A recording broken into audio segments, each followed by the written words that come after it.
साथ आरसी मीना जी आए हुए हैं आगरा से चलकर आपको पेंशन पे गाना सुनाने के लिए। उनकी भी लहरदार गीत होगी। उससे पहले अब मैं, आपने भगत सिंह को देखा और नहीं देखा, किसी ने नहीं देखा, लेकिन तस्वीर में जरूर देखा होगा। लीन थिन दुबले पतले पूरा युवा, पीछे तस्वीर लग रही है, कोई हट्टे कट्टे हमारे तरफ तोंद वाले नहीं थे। उसी तरीके से दुबले पतले बड़ा लेन तीन व्यक्ति, सीधा साधा देखने वाला व्यक्ति भी आपके समझ बैठा हुआ है, जो शायद आज हिंदुस्तान की पूरी चक्कर लगा चुका है। मैं उस जोशीले नौजवान साथी कामरेड अमरीक सिंह को आमंत्रित करता हूं साथियों, जो डर नारों के साथ कामरेड अमरीक सिंह जिंदाबाद, और पेंशन मैन जिंदाबाद, और रेलवे में पेंशन का लाभ जगाने वाले कामरेड अमरीक सिंह जिंदाबाद। कामरेड सिंह आगे बढ़ो, हम तुम्हारे साथ हैं। सिंह आगे बढ़ो, हम तुम्हारे साथ हैं। धन्यवाद साथी मनीष जी। मेरे ख्यालों से इस कदर वाकिफ है कलम मेरी, मेरे ख्यालों से इस कदर वाकिफ है कलम मेरी, मैं अगर इश्क भी लिखना चाहूँ तो एनपीएस रद्द करो लिखा जाता है। एनपीएस रद्द करो, एनपीएस रद्द करो। मैं अगर इश्क भी लिखना चाहूँ तो पुरानी पेंशन स्कीम बहाल करो लिखा जाता है। मैं अगर इश्क भी लिखना चाहूँ तो निजीकरण रद्द करो लिखा जाता है। मंच पर असीम आज की इस महफिल के हमारे श्रृंगार पेंशन पोस्ट माननीय विजय कुमार बंधु, अध्यक्ष national movement for old pension scheme, comrade Manoj Pandey, अध्यक्ष इंडिया रेलवे एम्प्लॉई फेडरेशन, महासचिव साथी सरबजीत सिंह, महासचिव इंडिया रेलवे एम्प्लॉई फेडरेशन, मेरे साथी, मेरे गुरु, मेरे हमराह साथी श्री द्विवेदी साहब, संगठन सचिव इंडिया रेलवे एम्प्लॉई फेडरेशन, साथी नरसिंह कुमार जी, अध्यक्ष इंडिया रेलवे कोषाध्यक्ष इंडिया रेलवे एम्प्लॉई फेडरेशन, अध्यक्ष नॉर्दर्न रेलवे एम्प्लॉई यूनियन, और बहुत सारे साथी वक्त के अवकाश में जिनको आपके सामने नहीं रख पाऊंगा, समय की थोड़ी सीमितता। साथियों थक तो नहीं गए? मेरे पास एक थकावट उतारने वाली दवाई है। वो दवाई हमारा दुखांत है, हमारा भविष्य है। अगर चाहिए तो दे दूं थोड़ी।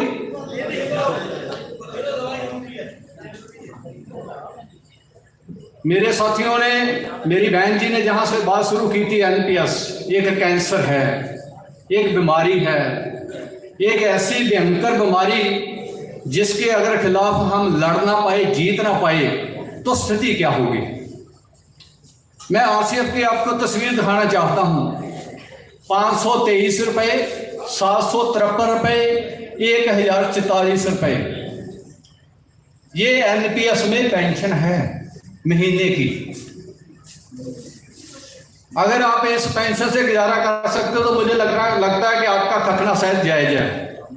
अगर आपको लगता है कि हम इससे कभी गुजारा नहीं कर पाएंगे तो मुझे लगता है कि हमें इस थकावट को फेंक देना चाहिए दूर और संघर्ष के लिए तैयार हो जाना चाहिए। बहुत समा बीत गया, बहुत लेट जागे, और जागे तो थोड़ा स्लो चले। अब मुझे लगता है कि बहुत तेज चलने का वक्त आ गया। साथी बरसराज जी बोल रहे थे जहां, मुझे लगता है कि वो हमारी प्राप्ति भी है और हमारा फेलियर भी है, दोनों तरफ। हम 2012-13 में अध्यक्ष जी बात शुरू करते हैं एनपीएस पर, और 13 में जुलाई में पूरी इंडिया रेलवे में मान्यता का चुनाव होता है, दूसरा मान्यता का चुनाव होता है। और मैं क्योंकि रेल कोच फैक्ट्री में नौकरी करते हैं तो नॉर्दर्न रेलवे में विशेष तौर पर फिरोजपुर डिवीजन में मैं बहुत घूमा इलेक्शन के संबंध में। दोनों मान्यता प्राप्त संगठनों के किसी मांग पत्र में, किसी फ्लैक्स में, किसी भाषण में एनपीएस का जिक्र तक नहीं था। जुलाई 2013 के बाद जब हमने मूवमेंट स्टार्ट की और मार्च 2019 में हमारे रेल कोच फैक्ट्री में मान्यता का चुनाव होता है। भारतीय रेलवे में एक उत्पादन इकाई है जहां यूनियन को मान्यता मिली है, और वहां जब मान्यता का चुनाव होता है, आप लोगों की प्राप्ति है ये कि इनके जो भी नेता रेल कोच फैक्ट्री कपूरथला में गए हो, चाहे शिवपाल मिश्रा हो, एम रघुवैया हो, हरभजन सिंह सिद्धू हो, या जो भी गए हो, बात एनपीएस से शुरू करनी पड़ी थी इन लोगों को। अभी मेरे साथी पवन चौरसिया जी बता रहे थे, बहुत तजर्बा हो गया हम आप लोगों के बीच। जहां जहां गए हैं लोगों को ये कहानी सुनाई गई जो सरकार कहती थी, भैया किस्मत वाले हो, भाग्यशाली हो, करोड़ों रुपया लेकर घर जाओगे। सरकार के स्पीकर ये लोग बने हुए थे, जहां कहीं भी गए यही प्रचार करते रहे हैं। जब हमने 2013 में ये बिगल फूंका, उसके बाद तस्वीर बदली है, और आज कोई भी मान्यता प्राप्त संगठन हो, पहली 3 मांगों में आपकी मांग जरूर होती है। ये आपके संघर्ष का नतीजा है। अब सवाल क्या, बहुत सारी बातें हो चुकी हैं, मैं उस दिल्ली, अब एनपीएस पर हम बहस करें, किसने कराई, क्या उसके नेगेटिव पॉजिटिव, मुझे लगता है ये बातें करने का वक्त नहीं है, परंतु एक बात करने का वक्त है। अक्सर मेरे जैसे जज्बाती लोग क्या करते हैं, वो मान्यता प्राप्त लोगों को बहुत उनकी लीडरशिप को जहां तक हो सकता है करते हैं कि भैया इन्होंने कराया, कुछ नहीं किया, उल्टा किया, ये किया, वो किया। मेरा ये कहना है साथियों, मेरा आपसे सवाल है, एम रघुवैया ने अगर कुछ नहीं किया, शिवपाल मिश्रा ने कुछ नहीं किया, उमरामल पुरोहित इसके ट्रस्टी बन के बैठे रहे, भैया उनको तो पेंशन मिलती रही है, उनका क्या गया? जो लोग मेरे जैसे 2004 के बाद भर्ती हुए हैं, सवाल उन लोगों पर उनसे भी बड़ा है कि अगर उन लोगों ने कुछ नहीं किया तो जिन लोगों का बुढ़ापा रोल दिया गया, जिन लोगों की पेंशन छीन दी गई, उन लोगों ने क्या किया भैया? क्या हम रोंदू लोगों की तरह हाथ पर हाथ धर के बैठे रहेंगे, उनकी नुक्ताचीनी करेंगे, या खुद भी अपने कंधों पर कुछ जिम्मेदारी लेने का कष्ट उठाएंगे? सवाल मेरा आपसे, क्या हमें इस बात से पेंशन मिल सकती है? मैं रघुवैया को आधा घंटा यहां गाली दे सकता हूं कि उन्होंने कुछ नहीं किया, मिश्रा जी ने ये नहीं किया, क्या इससे पेंशन मिल पाएगी? अब दूसरा रास्ता है, अगर किसी ने, इतिहास भी ये बताता है, कोई किसी की जंग नहीं लड़ता, अपनी जंग हमें खुद लड़नी पड़ती है, दूसरे लोग मदद कर सकते हैं। अगर आप लोगों को ये बात समझ आ गई हो तो फिर मैं आगे बात करूं। अगर आप लोगों को ये बात समझ आ गई है तो मैं आगे ये बात करना चाह रहा हूं। अब एनएमओपीएस के बैनर तले देश भर में एक मूवमेंट चली और रिजल्ट आपके सामने है।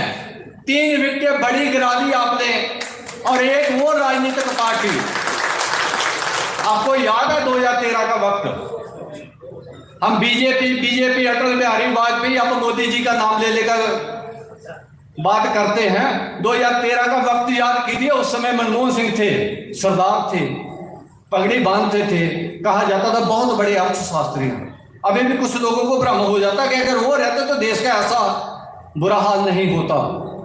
उन्होंने सितंबर 2013 में, इसी महीने बैठे हम लोग, सितंबर 2013 में 10 साल से चला आ रहा ऑर्डिनेंस की मदद लेकर पार्लियामेंट से पास करवाया था। याद है आप लोगों को?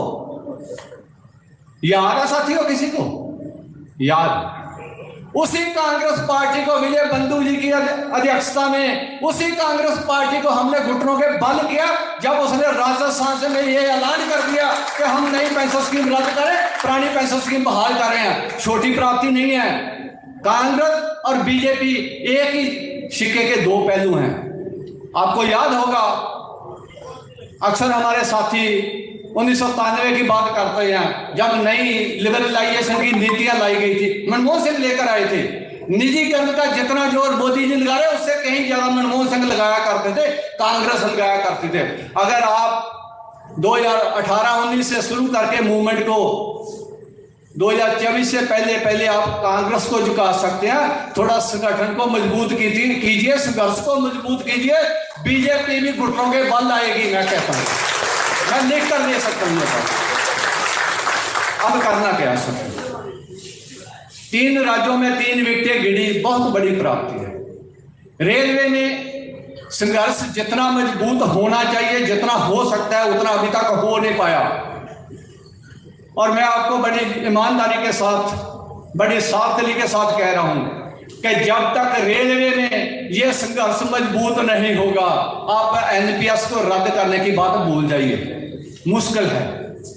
रेलवे की एक अपनी विशेषता है, रेलवे पूरे देश में जाल की तरह फैली हुई है। रेलवे को कहीं ढूंढने की जरूरत नहीं पड़ती। रेलवे एक जगह से दूसरे जगह मैसेज जो है, कम्युनिकेशन बहुत आसान कर देती है। रेलवे एक और काम बहुत अच्छे से कर सकती है। 2 रैलियां हुई हैं बड़ी, दिल्ली जंतर मंतर, रामलीला ग्राउंड में लाखों की संख्या में लोग आए। परंतु एक चीज आपने नोट की होगी, ज्यादातर लोग दिल्ली के आसपास के एरिया से आए, और यूपी से, पंजाब से, हरियाणा से, कुछ हद तक हिमाचल से, राजस्थान से, ऐसे जो सटे हुए राज्य थे उसमें आए। परंतु रेलवे जो काम कर सकती है, रेलवे दक्षिण से, पूर्व से, पश्चिम से, उत्तर से, कहीं से दूर दूर से लोगों को ला सकती है, और वो काम हमें करना है।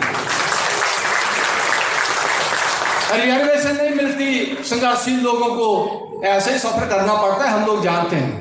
हम रेलवे वाले, हम ऐसे सोकर आते हैं, ऐसे लेट कर आते हैं, तो जो संघर्ष करने आएंगे उनको सरकार रिजर्वेशन देगी, ऐसा नहीं होगा। परंतु हम क्या कर सकते हैं? हमारे गार्ड काउंसिल के साथी बैठे हैं, हमारे इलासा के साथी बैठे हैं, हमारे टीटी के साथी बैठे हैं, हम क्या कर सकते हैं? आइए भैया, ब्रेक खाली है, चढ़ जाओ जितने चढ़ सकते हैं। टीटी कहेगा आइए भैया, कोच खाली है, जितने सीटों पर लेट सकते हैं सीटों पर, बाकी थले आ जाए, कोई नहीं पूछेगा आपको। हमारे जो ड्राइवर हैं वो कहेंगे आ जाइए भैया, जितने एडजस्ट कर सकते हैं हम। ये हमें करना है। तो मैं दावे के साथ कहता हूं, अगर एनएमओपीएस 5 लाख लोगों का टारगेट रामलीला मैदान में लेकर चलेगी, तो हम कम से कम 25 लाख कर सकते हैं। ये रेलवे की ताकत है। रेलवे वालों ने कोई मीटिंग करनी हो, कहीं दूर थोड़ा जाना है, पास में स्कूल है, और डिफेंस के साथी आए हैं, वहां कौन सी चंडीगढ़ रेल, दिल्ली रेल नहीं है, जब कहां डिफेंस का कारखाना है, यहां रेल नहीं है, हमें कोई ज्यादा तरद्दल नहीं करना पड़ेगा। परंतु 2 दिक्कतें हैं उसमें। एक दिक्कत यह है कि भारत सरकार रेलवे पर पैनी नजर गड़ाए हुए है। 74 की हड़ताल के बाद वो बहुत डरे हुए हैं, घबराए हुए हैं। दूसरा, मेरे साथियों ने जिक्र किया, दूसरा, जिन लोगों के सिंहासन हिलेंगे रेलवे से, वो चाहते हैं कि रेलवे में ऐसा एजिटेशन ना हो, रेलवे हमारी छतरी से हमारे कर्मचारी बाहर ना जाएं, उनको किसी तरीके से रोका जाए। ये काम हमारे रेलवे के मानता प्राप्त संगठन कर रहे हैं। परंतु हम क्या कर सकते हैं? कोई क्या कर सकता है, मैं उसके बारे में ज्यादा चिंता नहीं करता हूं। हम क्या कर सकते हैं, हमें उसकी चिंता करनी है साथियों। हम जहां भी काम करते हैं, साथियों ने कहा, दीप से पाल जी बात करके गए हैं, अपने साथियों को जागरूक करिए, छोटी छोटी टीमें बनाइए। मैं कहता हूं कि अमरीक सिंह को डराया जा सकता है, अमरीक सिंह की टीम को नहीं डराया जा सकता है। एक व्यक्ति को डराया जा सकता है, 5 व्यक्तियों को नहीं डराया जा सकता है। बहुत दबाव डालेंगे, 5 व्यक्तियों को डराने की कोशिश करेंगे, 50 को कभी नहीं डराया जा सकता है। हमें इस तरीके से काम करने की जरूरत है। एक बात, कितने लोगों को लगता है कि पेंशन बहाल हो जाएगी? अरे भैया, सरकार तो कह रही है नहीं। जो सरकार अभी सत्ता में है, केंद्र की सत्ता में है, वो तो कहते हैं कि जो फरमान हमने जारी कर दिया, हम नहीं पीछे हटते। आपकी दिल्ली की सरहदों पर एक मोर्चा लगा रहा है 1 साल। क्या कहते थे मोदी साहब? बिल नहीं वापस होंगे, बहुत अच्छे बिल है, किसानी का काया होना है। परंतु वो संघर्ष चला। 1.25 साल के बाद मोदी जी खुद आए। बंधु जी बड़ा अच्छा डायलॉग बोलते होते हैं, रात 8 बजे आते हैं अक्सर, उस दिन सुबह आए 8 बजे, कि हमारी तपस्या में कोई कमी रह गई, हम लोगों को समझा नहीं पाए। नहीं सुबह। जो बात मैं सच कहना चाह रहा हूं, मैं ये बात कहना चाह रहा हूं कि जो लोग ताकतवर होते हैं ना, उनको बताने की जरूरत नहीं होती कि मैं बहुत ताकतवर हूं। अरे भैया, मेरा जितना शरीर है पता ही दिखता है कितना मैं ताकतवर हूं। अगर मैं ज्यादा आकड़ के बोलूंगा मैं बड़ा ताकतवर हूं तो क्या लोग मान लेंगे? ये सरकार बार बार ये कह रही है कि हम बहुत ताकतवर हैं, सत्ता बड़ी ताकतवर है, हम झुकने वाले नहीं है। मैं साथियों दावे के साथ कहता हूं, आप जरा घर से बाहर निकलिए, जरा सा हौसला कीजिए, दिल्ली की तरफ कूच कीजिए। यही सरकार घुटनों के बल होगी जब इसे पहले चली होगी। छोटी सी उदाहरण दे देता हूं आपको। अभी हमारा पड़ोसी राज्य है हिमाचल प्रदेश।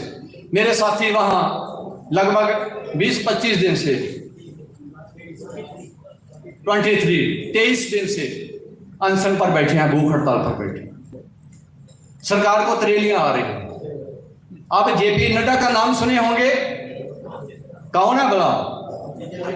बीजेपी का अध्यक्ष, वो हिमाचल से बिलोंग करता है। बड़ी दिलचस्प बात है, उसको स्टेटमेंट देने को मजबूर होना पड़ा है। प्रेस में आई है जी, मेरी नहीं है, बंधु जी शायद वो रखे होंगे उसकी कॉपी में। उसको स्टेटमेंट देनी पड़ी है कि सरकार सोच रही है, पार्टी सोच रही है। एक हिमाचल छोटा सा राज्य, वहां के साथी अगर संघर्ष करके जेपी नड्डा को ये बयान देने के लिए मजबूर कर सकते हैं, अरे भैया हम तो रेलवे हैं,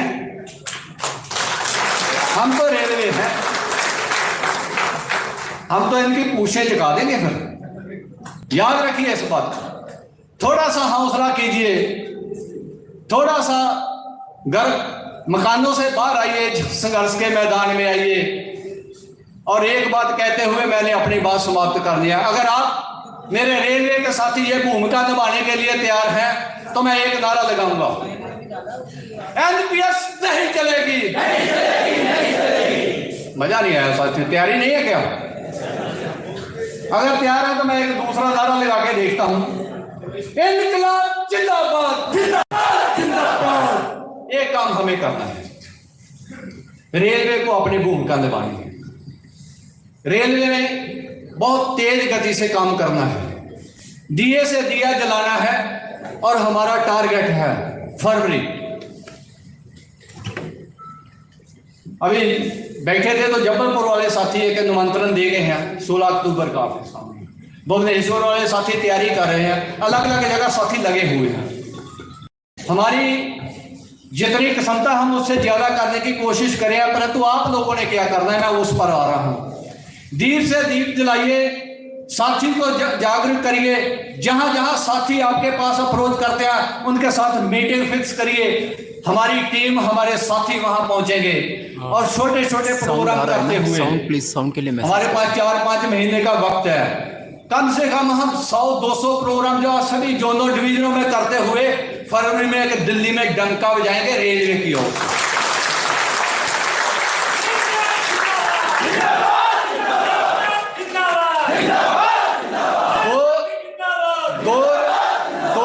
दो रुकावटें हैं हमें और ये हमारे सामने चुनौती है।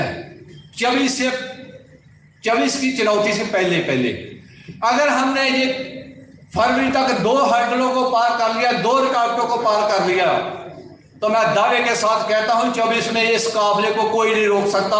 मैं स्टाम्प पर देखकर नहीं सकता। अपने मन का डर निकाल दीजिए, जो मानता वाले लोगों को किनारे कर दीजिए और सरकार के बहस से मत डरिए।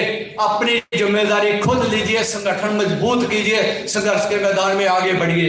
यही हम सब के लिए सुनहरी सुबह लेकर आएगी। रात भले काली है, परंतु फरवरी 2020 में हमें किरणें दिखाई देने लगेगी और 24 में आप सब लोगों के लिए सुनहरी सुबह का आगाज होगा। जो साथी जमेरदीन साहब ने बातें करी हैं, निजीकरण, उसी के साथ सभी चीजें हैं। अगर अपने एनपीएस की हम लोगों ने जंग जीत ली, निजीकरण को हम ऐसे हूंद कर जो बांग्लादेश की धरती है वहां पर छोड़ आएंगे। तो अपने आप पर भरोसा रखिए, संघर्ष पर भरोसा लगिए। तो इतनी बातों से आप सब लोगों का धन्यवाद।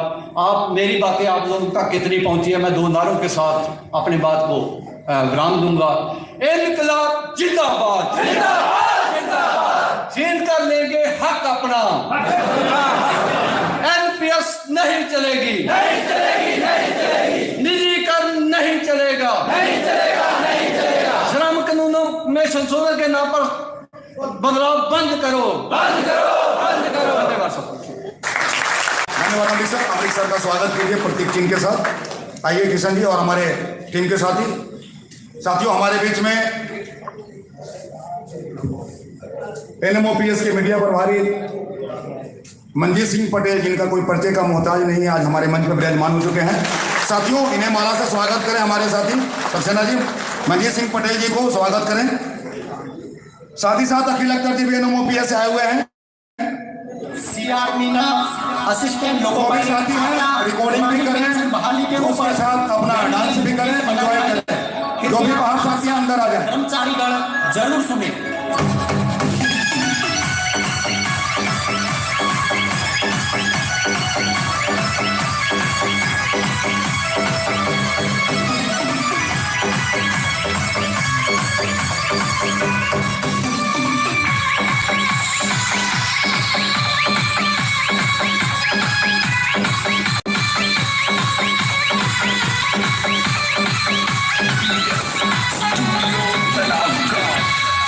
अपने हक की मांग करो सब जो भी हो सरकार,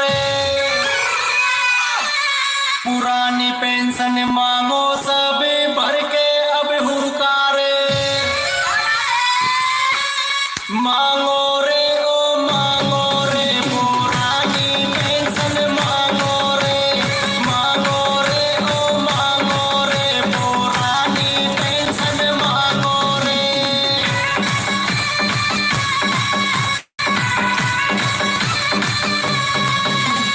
मांगो रे ओ मांगो रे पुरानी पेंशन मांगो रे ओ मांगो रे पुरानी पेंशन मांगो रे।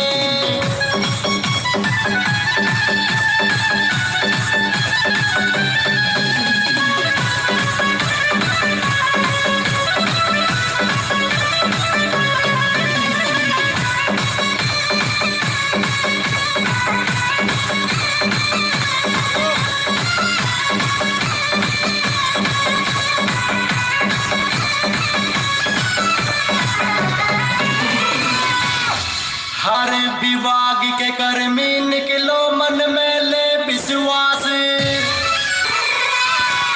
पुरानी पेंशन लेकर रहेंगे हमने ठाना आज, हम सब ने ये ठाना है, ओ हम सब ने ये ठाना है, पुरानी पेंशन लेकर रहेंगे हम सब ने ये ठाना है।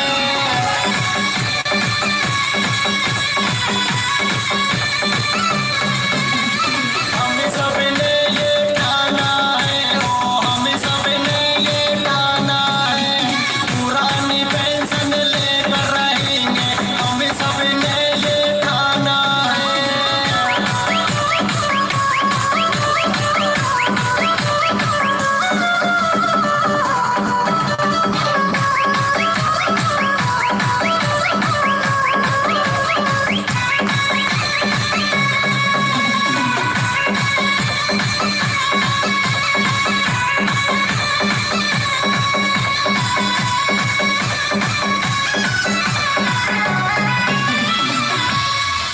जीवन का आधार है पेंशन, बूढ़ापे का सहारा, मत छीनो सरकार हमसे ये अधिकार हमारा,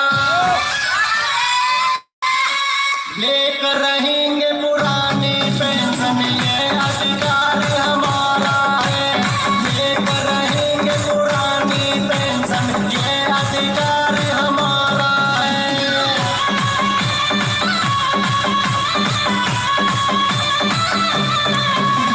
लेकर रहेंगे पुरानी पेंशन ये अधिकार हमारा है, लेकर रहेंगे पुरानी पेंशन ये अधिकार हमारा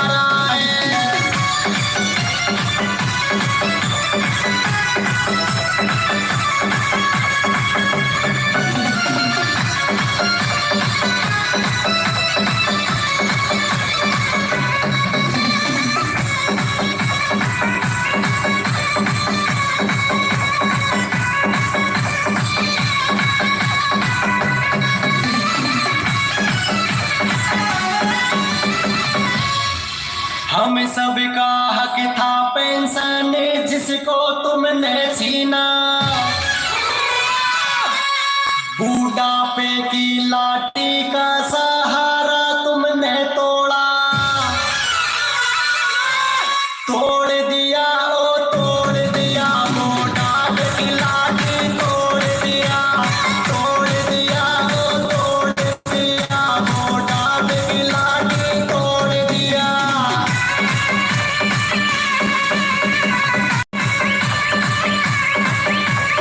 छीन लिया ओ छीन लिया, पुरानी पेंशन छीन लिया, छीन लिया ओ छीन लिया, पुरानी पेंशन छीन लिया।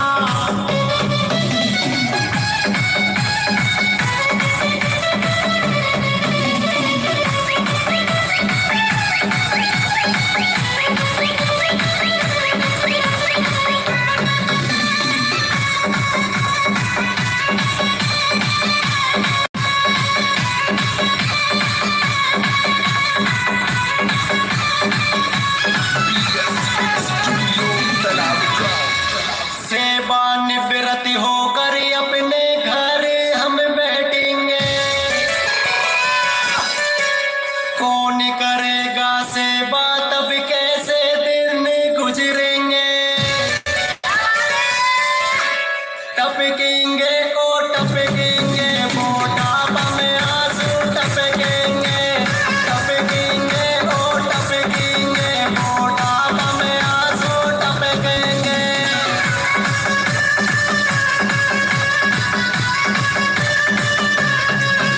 अरे नहीं मिली तो पेंशन यार, बुढ़ापा में आंसू टपकेंगे, नहीं मिली तो पेंशन यार, बुढ़ापा में आंसू टपकेंगे।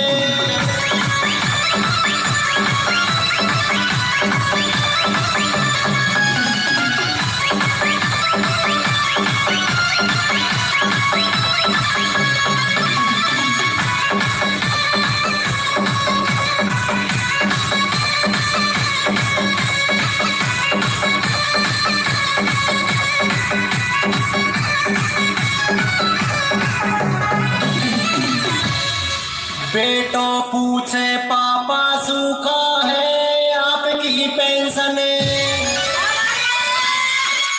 कब मिलेगी पापा जी तुमको पुरानी पेंशन। बेटो पूछे पापा सो, बेटो पूछे पापा सो, कब मिलेगी पुरानी पेंशन, बेटो पूछे पापा सो।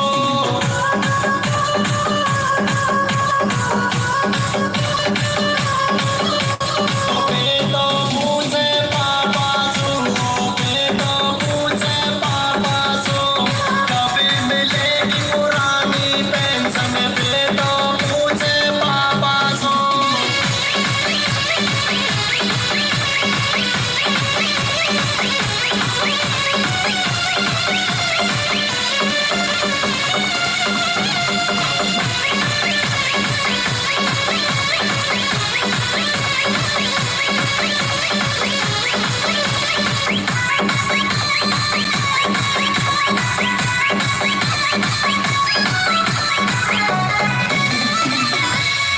सारी पूंजी जीवन की बच्चों में लगा डाली, एनपीएस में जो मिलेगा मैं कन में लग जागी, बाल करा लो पेंशन को, बाल करा लो पेंशन को, बुढ़ापा में सो के पालेगा, बाल करा लो पेंशन को।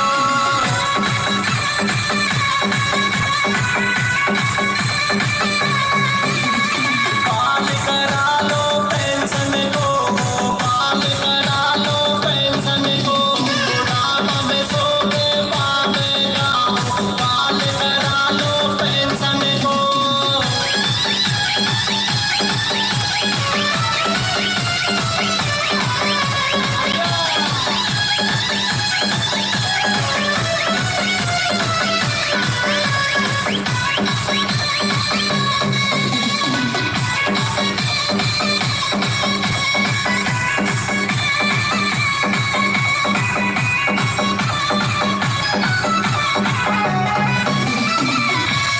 जायज मांगे हमारी पुरानी पेंशन हमको दे जा,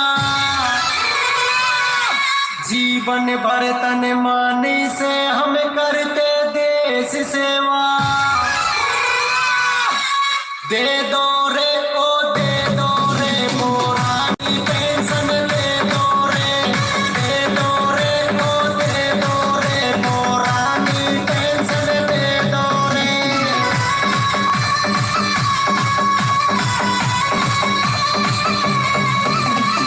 दे दो रे ओ दे दो रे पुरानी पेंशन दे दो रे, दे दो रे ओ दे दो रे पुरानी पेंशन दे दो रे।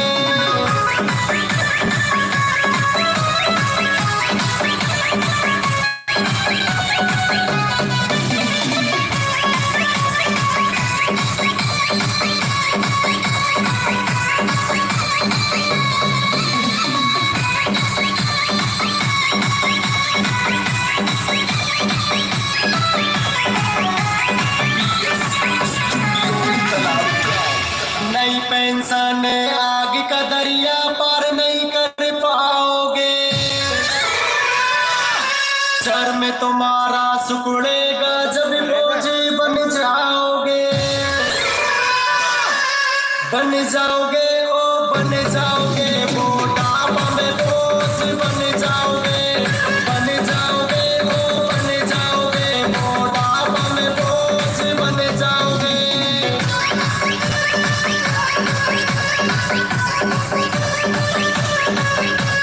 नई पेंशन आग का दरिया बुढ़ापा में बोझ बन जाओगे, नई पेंशन आग का दरिया बुढ़ापा में बोझ बन जाओगे।